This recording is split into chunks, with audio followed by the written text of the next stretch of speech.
Eastern Front, August 1943, south of Lake Ladoga.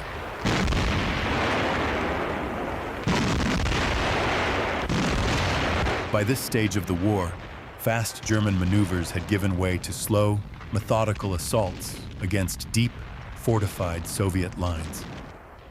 In this newsreel, German troops attack Soviet bunkers and trench positions. Operations opened with concentrated artillery and mortar fire to cut wire, suppress machine gun posts, and damage bunker entrances.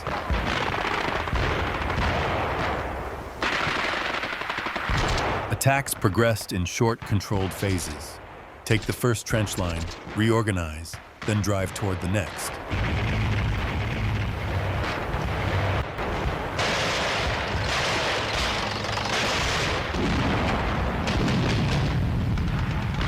Assault guns and tanks moved forward to hit strongpoints with direct fire, while infantry advanced behind them for cover.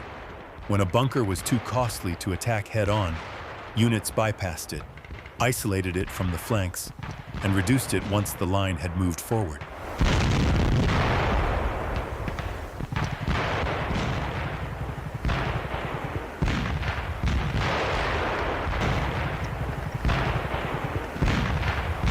By mid-1943, German assaults on the Eastern Front were deliberate and attritional, built around firepower, engineers, and step-by-step advances to break through the layered Soviet defenses.